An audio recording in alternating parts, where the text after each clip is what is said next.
बेटा जैसे कि आपको बताया कि 11th स्टैंडर्ड के अंदर आपकी दो बुक्स लगी हैं, एक है आपकी माइक्रो इकोनॉमिक्स और दूसरी लगी है कौन सी, स्टैटिस्टिक्स। ठीक है, दोनों की वेटेज बेसिकली क्या है, 40-40 मार्क्स की है। अगर आप उसमें से एमसीक्यू हटा देते तो कितने की बचेगी, वो 30-30 मार्क्स की बचती है। क्यों बेटा, देखो 40 मार्क्स की एक बुक हो गई, 40 मार्क्स की एक बुक हो गई, 20 नंबर का क्या है आपका उसमें प्रैक्टिकल है। अब बचे कितने हमारे पास, 80 नंबर। 80 में से 20 नंबर के क्या हो जाएंगे आपके यहाँ पे, एमसीक्यूज हो जाएंगे। कितने नंबर बचे सर, 60 नंबर।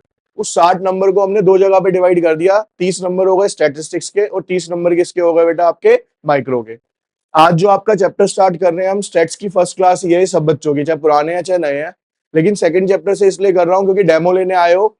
फिर से वही बात है कि अगर पहली क्लास में आप पहले चैप्टर का डेमो लोगे, वो हमेशा इजी होता है चैप्टर, है ना, इंट्रोडक्शन होता है, आपको समझ आ ही जाएगा। उससे बेटर है कि जो डेमो लेने आए हैं बच्चे, वो उस चैप्टर का ले जो थोड़ा समझने वाला है, ताकि आपको समझ भी आए कि अच्छे से समझ आ रहा है या नहीं आ रहा। ठीक है, आज का बच्चे जो हमारा चैप्टर है वो है यहाँ पे meaning, scope and importance of statistics. Sir statistics होती क्या है, उसका मतलब क्या है और उसकी इंपॉर्टेंस क्या होती है। देखो बेटा, आपने ना स्टैटिस्टिक्स 9th में भी पढ़ी, 10th में भी पढ़ी, है ना, लेकिन ये श्योरिटी के साथ मैं आपको कह सकता हूं, आपको ये नहीं पता कि स्टैटिस्टिक्स है क्या। पता है किसी को क्या है, बताओ। सर पढ़ी तो रहे हैं, बस हम इतनी डिटेल में जाते ही कहां हैं पढ़ाई के अंदर, है। डाटा एनालाइज करना उसका एक पार्ट है। क्या होती है स्टैटिस्टिक्स, नहीं पता ना, जेन्युइनली बोल दो नहीं पता सर। अब देखो मैं आपको समझाता हूँ, बेसिकली होता पता है क्या, आपकी क्लास ना नॉर्मल भी स्टार्ट हो सकती है। बेसिक मैं आपको बताता हूँ, स्टेट्स का जब भी आप डेमो लोगे, स्पेशली मैं आपको बताता हूँ, आपको 11th क्लास के अंदर डेमो दिया जाएगा बेटा हमेशा और हमेशा मीन चैप्टर से। मीन चैप्टर से इसलिए दिया जाता है, 9th-10th में आपने पढ़ा हुआ है ना। जैसे ही मीन का फॉर्मूला आएगा, आपको पता बेसिक सा होता है, आपको समझ आ ही जाएगा, तो आपको लगेगा हमें बहुत अच्छे से समझ आ रहा है। लेकिन फिर से वही गलती करोगे आप कि हमने सर पूरे 2 साल क्या पढ़ ली, स्टैटिस्टिक्स पढ़ ली, लेकिन हमें आज तक ये नहीं पता कि स्टैटिस्टिक्स होती क्या है।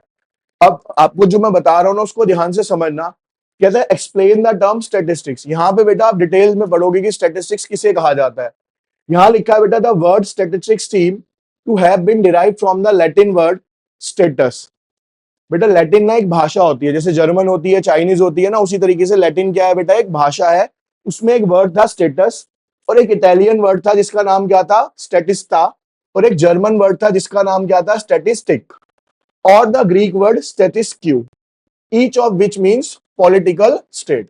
हर एक का मतलब क्या है बेटा, अलग अलग लैंग्वेज में। अगर इंग्लिश में मैं बोलूं उसका मतलब क्या था, पॉलिटिकल स्टेट, यानी कि क्या, राजनीतिक शहर कह सकते हो आप। अब कहता था word statistics convey different meaning to the different people. Some people regard statistics as a data, some as a facts, some as a measurement, while other believes it to be the study of figures. The view commonly about statistics are numerous but often incomplete. For example, देखो यहाँ पे क्या है, ध्यान से सुनो। State जो होती है ना बेटा, इसका वर्ड जो है ना वो क्या कहलाती है हमारी, सांख्यिकी कहलाती है। ये क्या कहलाती है बेटा, इसका जो हिंदी मतलब है वो क्या है, सांख्यिकी बोलते हैं इसको। क्या बोलते हैं हम, सांख्यिकी। अब इसमें इतनी बड़ी मत वर्ड याद करो, आप एक वर्ड ले लो, यहाँ पे क्या आया, संख्या। क्या आया बेटा हमारे पास, संख्या। संख्या को अगर मैं इंग्लिश में लिखता हूं तो संख्या का मतलब होता है कोई भी एक नंबर।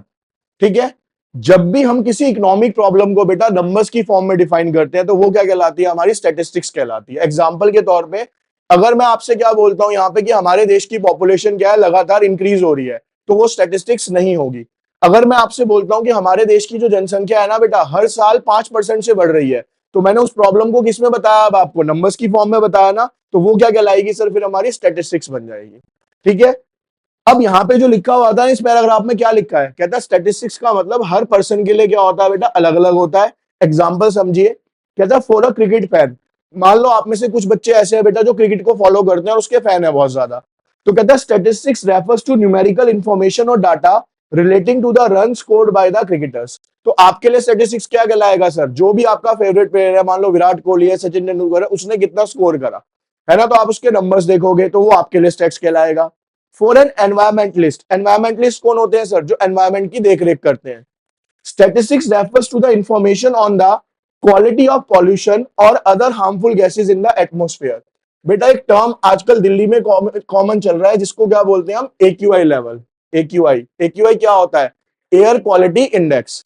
अब जो एनवायरमेंटलिस्ट है वो डेली बेसिस पे क्या देखता होगा कि दिल्ली का एक्यूआई कितना आ रहा है, तो स्टेट्स क्या होगा उसके लिए, ये एक्यूआई हो गया। अब फॉर द वेदर डिपार्टमेंट, जो वेदर डिपार्टमेंट है उसके लिए क्या होगा, कोई बताएगा यहाँ पे पढ़े बिना? जो वेदर वाला है वो क्या देखेगा बेटा? भाई कितना डिग्री टेम्परेचर है आज का, उसके लिए वो हो गया। बीइंग अ टीचर में अगर मैं अपनी बात करूं बच्चे, तो मेरे लिए स्टैटिस्टिक्स क्या होगी, आप सबके जो मार्क्स आएंगे वो मेरे लिए क्या कहलाएगी, स्टैटिस्टिक्स कहलाएगी। ठीक है ना? कोई दुकान चला रहा है तो दुकान चलाने वाले के लिए जो उसका प्रॉफिट हो रहा है नंबर्स की फॉर्म में, वो उसके लिए स्टैटिस्टिक्स कहलाएगा। यानी कि सर हर पर्सन के लिए, अलग अलग पर्सन के लिए स्टैट्स का मतलब भी क्या होता है सर, अलग अलग होता है। यानी आप जिस चीज में डील कर रहे हो वही चीज आपके लिए क्या कहलाएगी सर, यहाँ पे स्टैटिस्टिक्स कहलाने लग जाती है। क्लियर है यहाँ तक? ठीक है, अब आगे समझिए यहाँ पे। अब यहां पे आता है बेटा differentiate between quantitative variable and qualitative variable. देखो बेटा इसको बहुत ध्यान से समझना, और इंपॉर्टेंट क्वेश्चन है 3 मार्क्स के लिए। क्वेश्चन क्या है सर मेरा यहाँ पे, कहता है डिफरेंशिएट कीजिए किसके बीच में, क्वांटिटेटिव और क्वालिटेटिव वेरिएबल के बीच में। देखो बच्चे, कहता है the variable which can be expressed in numerical term are known as a quantitative variable. Short में समझाता हूं, वेरिएबल का मतलब होता है बेटा चेंजेस। क्या कहते हैं हम इसको, चेंजेस। कोई भी ऐसा चेंज जो मैं नंबर्स की फॉर्म में डिफाइन कर सकता हूं वो क्या कहलाएगा, मेरा क्वांटिटेटिव वेरिएबल कहलाएगा। Example, marks of a student, number of literate, पढ़े हुए लोगों की संख्या, हाइट ऑफ द पीपल। बेटा देखो ये तीनों चीजें हम किस में मेजर कर सकते हैं, नंबर्स में मेजर हो सकती है नहीं हो सकती? बताओ, सो क्यों रहे हो भाई सारे? हो सकती है नहीं हो सकती है? हो सकती है। तो ये क्या कहलाएगा सर, मेरा क्वांटिटेटिव वेरिएबल कहलाएगा।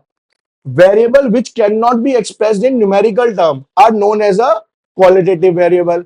ऐसे चेंजेस जो कि हम नंबर्स की फॉर्म में मेजर नहीं कर सकते वो क्या कहलाते हैं सर, हमारे क्वालिटेटिव वेरिएबल कहलाते हैं। Example, honesty. आपको अगर ये बताना है कि आपका कौन सा दोस्त कितना सच्चा है, बता सकोगे मेरे को नंबर्स की फॉर्म में? नहीं बता सकते। दूसरा आता है ब्यूटी, इंटेलिजेंस एक्सेट्रा। ये कभी भी नंबर्स की फॉर्म में मेजर नहीं किए जा सकते, तो इसीलिए बेटा ये कहीं पे भी स्टैट्स के अंदर नहीं आएंगे, और ये क्या कहलाएंगे, हमारे क्वालिटेटिव वेरिएबल कहलाएंगे। ठीक है, देखिए बच्चे यहां पे अब आता है बेटा यहाँ पे डिफाइन स्टैटिस्टिक्स। इसको ध्यान से समझना, ऊपर ना सिर्फ ये बताया था कि कहां कहां से ये वर्ड आए थे, अब आपको समझाया जा रहा है। कहता है it is not easy to define statistics in a precise manner. Statistics has been differently by different writers from time to time, emphasizing precisely the meaning, scope and limitation of subject. Some authorities have been defined. देखो इसने भी क्या लिखा, साफ साफ लिखा, states को ना आप 100% कभी भी डिफाइन नहीं कर सकते। रीजन, हर पर्सन के लिए जो स्टेट्स है बेटा वो क्या होती है, अलग अलग तरीके से यूज करी जाती है। जैसे मैं आपको एक बेसिक से 3 एग्जांपल देता हूं। अभी मैं हूं तो मैंने आपको बताया कि बीइंग अ टीचर मेरे लिए आपके मार्क्स क्या कहलाएंगे, स्टैटिस्टिक्स कहलाएंगे। अगर मैं डॉक्टर होता तो डॉक्टर की बेस पे मेरे को जो पेशेंट की रिपोर्ट्स के अंदर मार्क्स आ रहे हैं वो मेरे लिए स्टैटिस्टिक्स कहलाएंगे। यही होगा ना? अगर मान लो क्या है, कोई क्या कर रहा है, इंजीनियर है, सिविल इंजीनियर है, तो उसके लिए वो जो डायग्राम्स बन के आते हैं, कितना एंगल बनाना है, बिल्डिंग कैसे बनेगी क्या नहीं बनेगी, उसके लिए वो स्टैट्स कहलाएगा। यानी सर हर पर्सन के लिए जो स्टैटिस्टिक्स है वो क्या कहलाएगी, अलग अलग कहलाएगी। इसीलिए हम उसे 100% कभी भी डिफाइन नहीं कर सकते। अब यहाँ पे देखिए क्या लिखा है, कहते हैं statistics as a statistical data plural sense, whereas other statistics method as a singular sense. बेटा कोई मेरे को ये बताएगा, पहले सिंगुलर प्लूरल सबको पता है? ठीक है, क्या आप बोलेंगे एक वचन बहुवचन, है ना? ये मुझे भी पता है, हिंदी नहीं पूछ रहा, होता क्या है ये बताओ। ठीक है, दो या दो से ज्यादा के लिए यूज होने वाला क्या होता है सर, प्लूरल होता है। और सिंगुलर के लिए यूज होने वाला क्या कहलाता है बेटा आपका? अब यहां पे देखिए क्या लिखा है, statistics as a numerical set of data as a plural sense. बेटा इसको ना यहां से मत पढ़ो, ये वाला एग्जांपल पढ़ना अब जो मैं बता रहा हूं। कहता है statistics as used in the plural sense must possess the following characteristics. कहता है जब हम स्टैट्स को क्या करते हैं बेटा, प्लूरल सेंस में पढ़ते हैं, तो उसमें कुछ चीजें पाई जाती हैं। पहला देखिए बेटा, यहां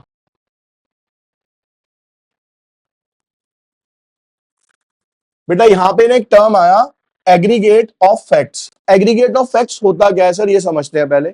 बेटा एग्रीगेट का मतलब होता है किसी भी चीज का सम। एग्रीगेट का क्या मतलब होता है, किसी भी चीज का सम। Statistics are the number of facts. Single and isolated figures are not a statistics, as such figure cannot be compared. बेटा स्टैट्स का ना पहला रूल समझ लो, अगर आपसे कोई पूछता है सर किस नंबर को स्टैट्स कहा जाएगा, तो बेटा वो दो या दो से ज्यादा होने चाहिए। पहली बात देखो एग्जांपल, मैं अगर बेटा सिंपल बोलूं, यहाँ पे ध्यान से सुनना, मैं यहाँ पे बोलता हूं मान लो बैच में एक बच्चा पढ़ रहा है राम नाम से, ठीक है? मैं आपको सिंपल बोलूं बेटा, राम के ना इकोनॉमिक्स में 90 मार्क्स आए हैं, राम के इकोनॉमिक्स में 90 मार्क्स आए हैं। तो बेटा आप कहोगे सर हम क्या करें, आपका रिप्लाई यही आएगा ना, सर हम क्या करें आए हैं तो। क्यों? क्योंकि कुछ कर ही नहीं सकते, ना इसका आप मीन निकाल सकते, ना आप इसका मीडियन निकाल सकते, ना आप इसका मोड निकाल सकते। अगर आपको मीन भी निकालना है तो एटलीस्ट, अगर मैं आपको बोलूं सर राम के 90 आए हैं और शाम के जो आए हैं वो 95 आए हैं, तो अब आप इसे क्या कर पाओगे सर, कंपेयर तो कर पाओगे ना। आप कह पाओगे सर शाम ज्यादा इंटेलिजेंट है किसके मुकाबले, राम के मुकाबले। सर मैं इसका एवरेज भी निकाल सकता हूं, मैं इसका मीन भी निकाल सकता हूं, मोड भी निकाल सकता हूं। यानी अगर किसी भी चीज को स्टेट्स में डिफाइन करना है तो वो कम से कम 2 या 2 से ज्यादा होनी चाहिए। एक सिंगल नंबर कभी भी स्टैटिस्टिक्स नहीं कहलाएगा बेटा। अब देखो यहां लिखा भी हुआ है, for example a single age of 30 years is not a statistics. अगर मैं आपको बोलूं एक पर्सन और उसकी एज कितनी है बेटा 30 साल, तो वो स्टैटिस्टिक्स नहीं है।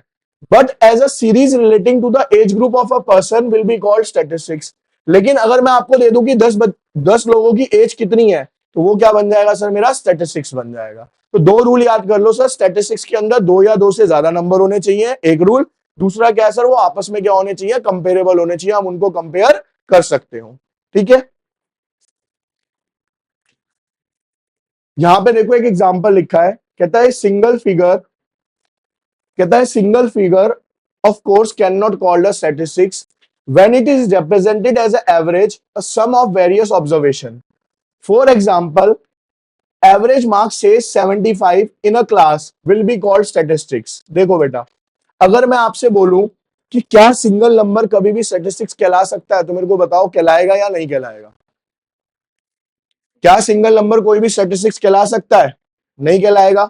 अब मैं बताता हूं, देखो यहां पे ना यही एग्जांपल लिखा है और ये एमसीक्यू में बहुत काम आएगा आपके। देखो क्या उसने बोला कि अगर कोई सिंगल नंबर है तो वो स्टैटिस्टिक्स नहीं कहलाएगा, लेकिन अगर एग्जांपल दिया है कि यहां पे लिखो average marks say 75 in a class will be called statistics. लेकिन अगर मैं इसको ऐसे बोलूं कि पूरी क्लास में एवरेज मार्क्स जो आए हैं वो 75 आए हैं, तो ये स्टैटिस्टिक्स कहलाएगा। रीजन, क्योंकि ये जो 75 है एवरेज है किसका, बहुत सारे लोगों का। तो ये क्या बन गया सर मेरा यहाँ पे स्टैटिस्टिक्स बन गया, जबकि सिंगल नंबर ही है वो। लेकिन अब क्या बन जाएगा बेटा, वो यहाँ पे स्टैटिस्टिक्स का काम करेगा। समझ आ रहा है जो कह रहा हूं? तो यानी कि सर अगर सिंपल एक नंबर है तो वो स्टैटिस्टिक्स नहीं है, लेकिन अगर वो किसी चीज का एवरेज है तो वो क्या कहलाएगा सर मेरा यहाँ पे स्टैटिस्टिक्स कहलाएगा। ठीक है, आपसे तो ध्यान से सुनिए बच्चे, आप बैठ के देखिए बेटा। यहाँ पे फिर आता है बेटा, यहाँ पे क्या, affected by the multiplicity of causes. इस चैप्टर को या इस लाइन को पढ़ने से पहले ना मतलब समझ लो इसका क्या है, फिर मैं आपको पढ़ाऊंगा बाद में, पहले इसको समझेंगे पहले डिटेल के अंदर। देखिए बच्चे, यहाँ पे लिखा है कि जो स्टेट्स होती है ना बेटा, affected by the multiplicity of causes. यानी बेटा किसी भी चीज के होने के जो कारण होते हैं ना बेटा, वो एक कारण नहीं होता, काफी सारे कारण होते हैं। एग्जाम्पल मैं आपको पूछ रहा हूं, वो मेरे को आंसर करने की कोशिश करना। क्लास में बच्चों के जिनके मार्क्स अच्छे नहीं आते, तो उसका क्या क्या कारण हो सकता है? पढ़ाई ना करना, क्या, कॉन्सेप्ट क्लियर नहीं करना, और distractions, personal issues, health issues वगैरह हो गए, और है कंसिस्टेंसी नहीं है, ठीक है, लेजीनेस हो गया, ठीक है ना। अब देखो क्या हुआ, यहां सिर्फ एक टॉपिक की बात हुई थी कि सर बच्चों के मार्क्स क्यों कम आते हैं, तो उस पर काफी सारे रीजंस थे ना बेटा। यही सेम पॉइंट है यहाँ पे, कहता है affected by the multiplicity of causes, numerical figures data are influences by the variety of factor, it is not easy job to study the effects of any one factor separately by ignoring the other factor. देखो मतलब क्या है, ध्यान से सुनना बेटा। अभी मैंने आपको बताया कि जो आपके मार्क्स है वो अच्छे क्यों नहीं आ रहे, तो उसमें आपने आंसर दिया सर, एक आ गया मान लो लेजीनेस, ठीक है, एक आ गया आपका डिस्ट्रैक्शन, सबसे मेन डिस्ट्रैक्शन में आ जाएगा वैसे आपका फोन, ठीक है। अगर मैं पूछूं बेटा ये जो 3 पॉइंट्स लिखे हैं, लेजीनेस, डिस्ट्रैक्शन और फोन, इनमें से कितना परसेंट डिस्ट्रैक्शन का है, कितना परसेंट फोन का है, कितना परसेंट लेजीनेस का, क्या बता पाएगा? कोई भी नहीं बता पाएगा सर। तो वही चीज यहां पे भी बोली है उसने, क्या कहता है, any of the factor separately by ignoring the other factor. Example समझो आगे, कहता है statistics of a production of a crop, हमने ना कोई चीज क्या करी है, बीइंग अ फार्मर उगाई है, से राइस, हमने राइस उगाए, it is affected by the rainfall, अच्छी बारिश ना होने की वजह से भी अच्छे नहीं होंगे, हमारी खाद अच्छी नहीं थी, बीज अच्छे नहीं थे, या जिस मेथड से हम कल्टीवेशन कर रहे थे बेटा वो मेथड अच्छा नहीं था। It is not possible to study separately the effect of each of these forces on the production of rice. तो अगर मैं आपसे पूछूं इनमें से कौन सा ऐसा कारण था या कितने परसेंट किस कारण का रोल था जिसकी वजह से राइस का प्रोडक्शन अच्छे से नहीं हुआ, क्या आप बता पाओगे?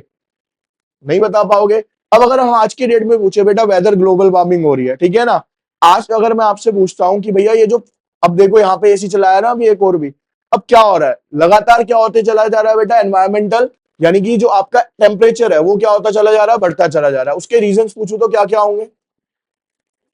टेम्परेचर बढ़ने के रीजंस क्या क्या है भाई? है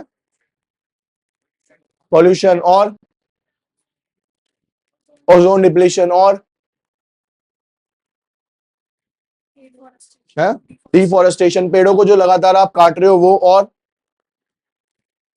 बताओ। मैं बताता हूँ, देखो आप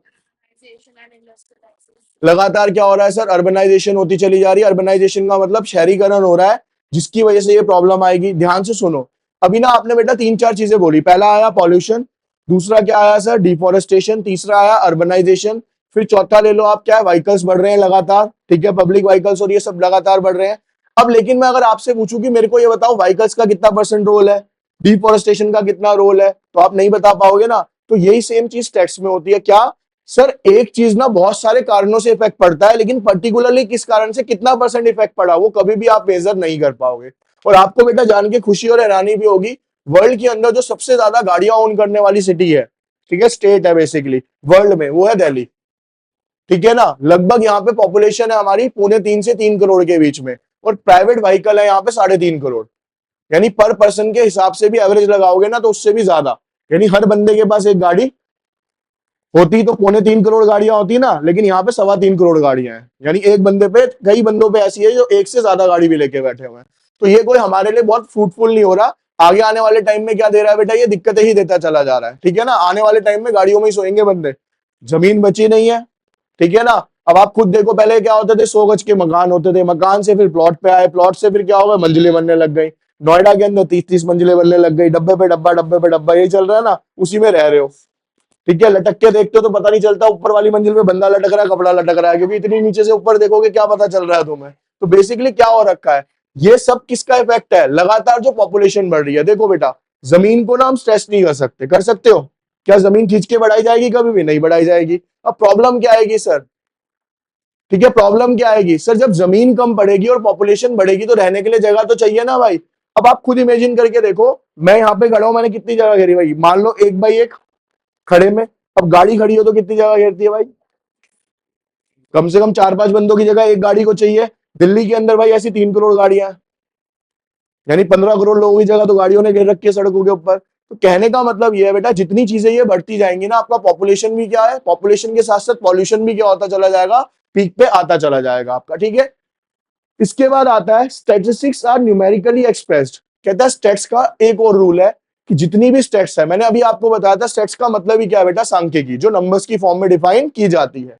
कहता था statistics approach to a subject is numerical, so any facts to be called statistics must be numerically और क्वांटिटेटिवली एक्सप्रेस।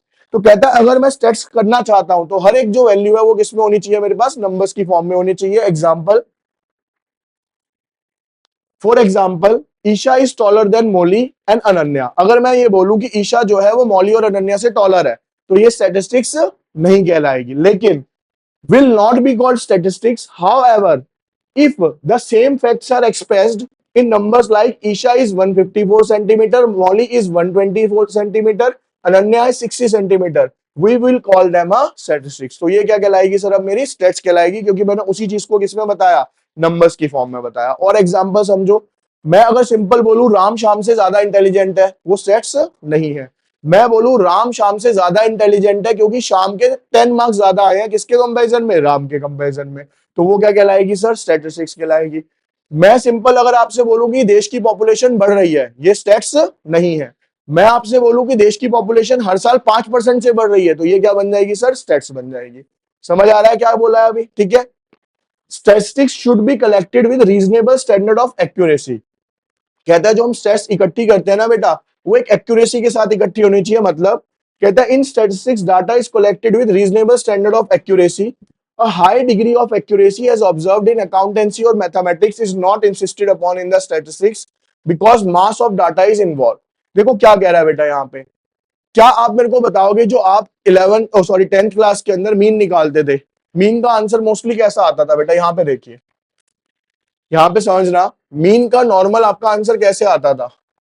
45.5, 42.3 समथिंग पॉइंट में आते थे ना। और उसके आगे अगर टीचर जो पढ़ा रहे होंगे उन्होंने आपको ये भी बोला होगा बेटा अप्रोक्स लिख दिया करो। ये होता था ना। ये क्यों होता है? क्योंकि सर जो मीन आता है ना कभी भी 100% एक्यूरेट नहीं आ सकता। मीन कभी भी 100% एक्यूरेट नहीं आ सकता। एक एग्जांपल सुनना मेरी बात, अभी ध्यान से देखो, यहीं पे पहले एग्जांपल ही ले लो। ये देखो बेटा, एक कंपनी है ए, पहला साल, दूसरा साल, तीसरा साल। एक कंपनी ए का है प्रॉफिट, यहां पे पहले साल उसने कमाया बेटा 100, अगले साल उसने कमाया 200, उससे अगले साल उसने कमाया 300। ठीक है, अगर मैं इसका एवरेज निकालूं तो एवरेज का फॉर्मूला क्या होता है सर? सबको ऐड कर दो, कितना हो जाएगा सर? 600, और डिवाइड कर दो कितने से? जितने हैं ये कितने हैं सर? 3। तो 600 भाग 3 कितना हो गया सर? तो अगर मैं पूछूं ए कंपनी का एवरेज कितना है सर? 200। समझना इस चीज को जो समझा रहा हूं।